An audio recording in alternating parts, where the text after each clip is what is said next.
Buenos días a todos, soy DarkSpider094 y los invito nuevamente a un nuevo video de su elección, el cual tiene que decirlo. ¿En verdad es un crimen hacer merchandising para sostener la producción de una animación independiente?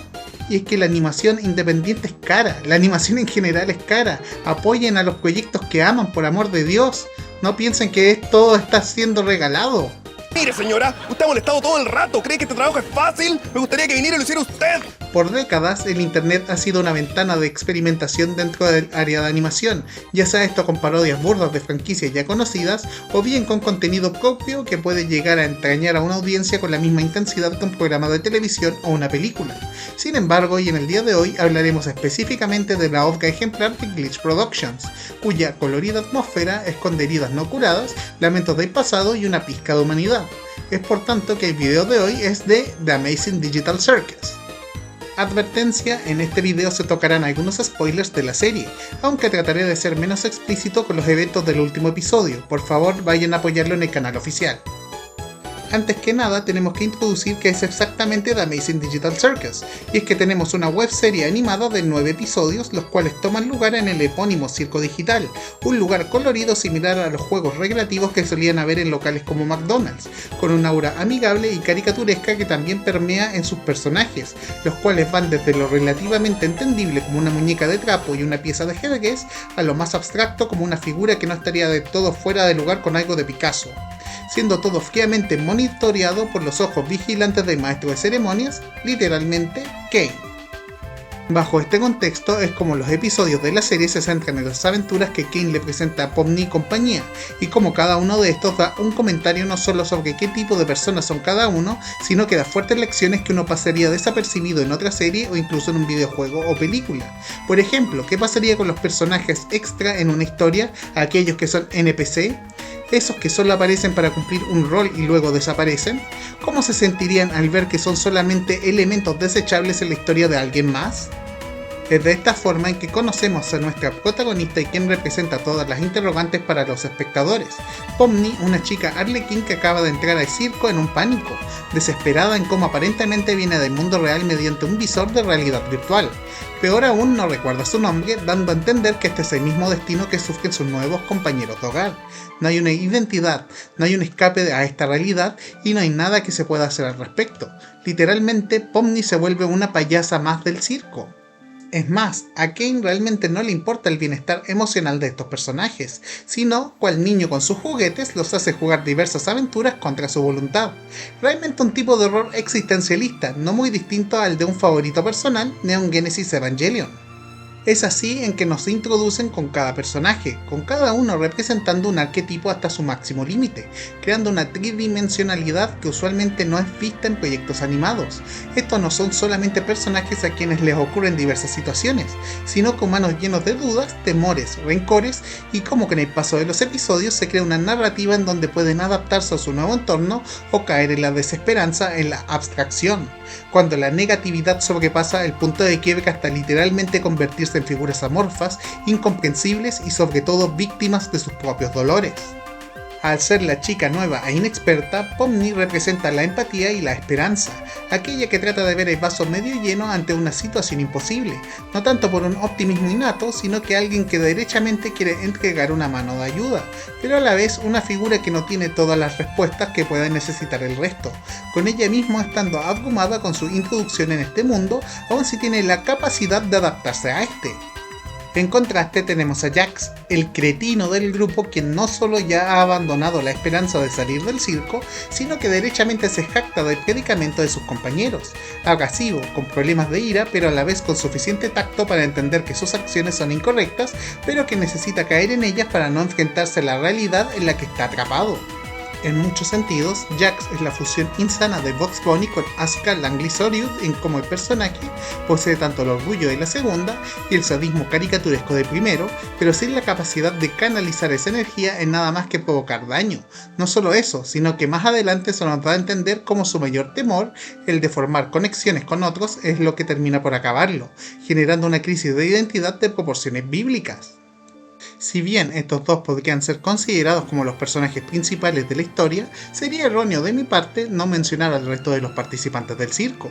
Tenemos a Ragatha, una chica que si bien a simple vista parece tratar de ver el lado positivo de las cosas, con el paso de los episodios podemos ver claramente cómo esto es una fachada ante sus inseguridades, una especie de positivismo que llega a ser tóxico para no enfrentarse al trauma de haber vivido con una madre controladora, y cuyo deseo de crear vínculos con el resto del elenco no solo la contrasta fuertemente con Jax, sino que a la vez muestra su deseo de no terminar sola. Gangle y Subble son dos caras de la misma moneda.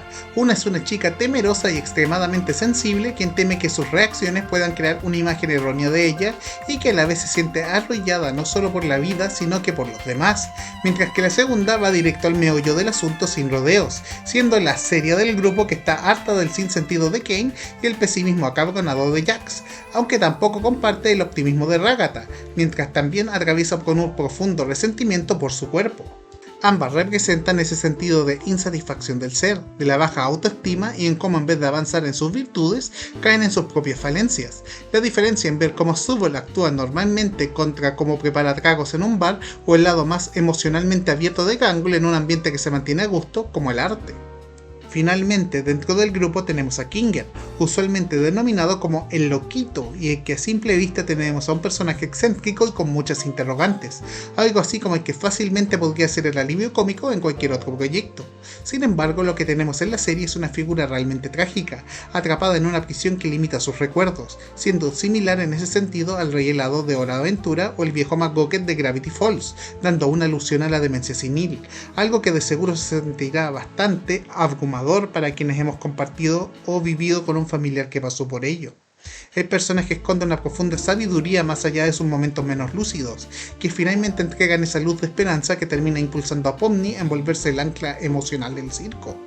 Desde luego es imposible hablar de la serie sin el maestro de ceremonias Kane, un personaje que de por sí ya es bizarro, aún para los estándares del circo, y es que a diferencia del resto es explícitamente una inteligencia artificial que controla todo lo que ocurre como si fuese un dios, con una fascinación por los miembros del circo pero a la vez sin un entendimiento de por qué a ninguno les gustan sus aventuras ni el calvario psicológico que provocan.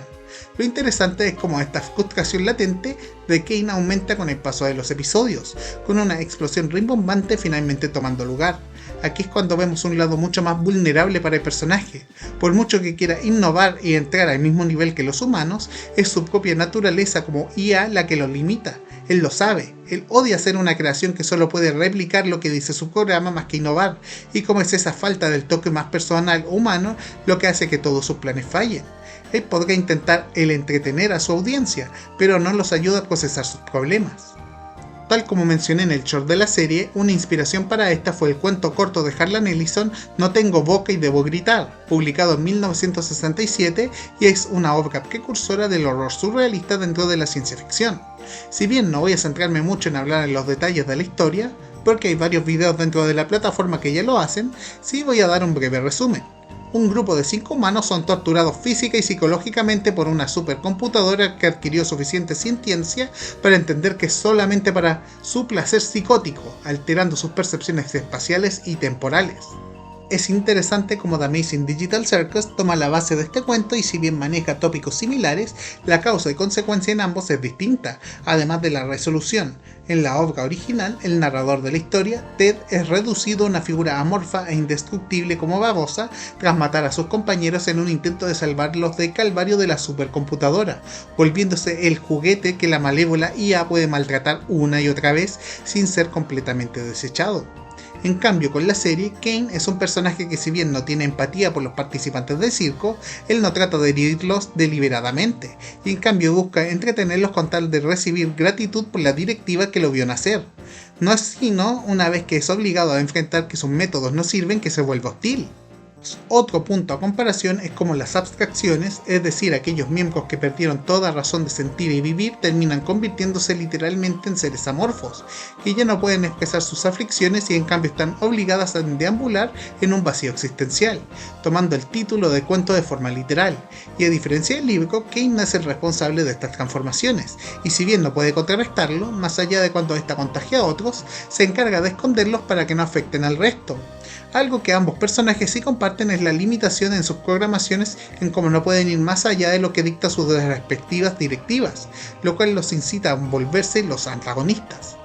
Es así como llegamos al episodio final de la serie, el cual nos presenta una situación sin retorno. Hay cosas que simplemente no se pueden arreglar y lamentablemente ese es el camino que hay que seguir en la vida. La vida es una constante de errores, fallas y descuidos, pero a la vez llena de oportunidades, de motivaciones, salir adelante y descubrir nuestras identidades. Es cierto, hay veces en que caeremos, perderemos el camino y lo haremos una y otra vez. Pensaremos o diremos cosas que realmente no sentimos en un intento de hacer catarsis, en un momento de temor o debilidad. Eso es lo que nos hace ser humanos. Van a haber momentos oscuros en la vida, y esto yo no lo digo de forma aislada. Yo mismo he estado en estos momentos más de una vez, y es por eso que digo que siempre es importante poder entregar una mano de ayuda, tener a alguien que te apoye, dar esa pizca de interés en vez de caer en la desesperanza. A veces la más pequeña chispa de empatía puede significarle todo el mundo a quien está a tu lado. Y aun si hay momentos en que parece no funcionar, todos tenemos la capacidad de aprender y por sobre todo aceptar. Admito que empecé a ver la serie por curiosidad, pero a la vez con un poco de temor de no saber qué esperar o porque temía que el hype la habría sobrevendido, y terminé encontrando quizás una de las obras más humanas en los últimos años. No tendrá todas las respuestas, ni tampoco las resoluciones que uno espera, pero así también es la vida. Todos tenemos una mochila pesada en nuestras espaldas, lo importante es saber cómo acarrearla y cuándo hay que pedir ayuda. Así que gracias por hacerme recordar eso. Uno puede desplegar diversas interpretaciones de este proyecto, como el aceptar vivir con el pasado, el tener que lidiar con un proceso del duelo, el no estar a gusto consigo mismo, crisis de identidad, el no cumplir con expectativas, relaciones tóxicas, el sentir siquiera si uno pertenece en este mundo, y muchas otras ideas en solamente 9 episodios. Realmente me quito el sombrero con Goosework y Glitch Productions. Esperando que les haya gustado este video, me despido atentamente. Por favor no olviden de dar like, comentar, suscribir, compartir y sobre todo vivan sus mejores vidas, cometan errores, apoyen a sus seres amados y sigan adelante. Nos vemos. I love to sing about a sky of blue or a keyboard too.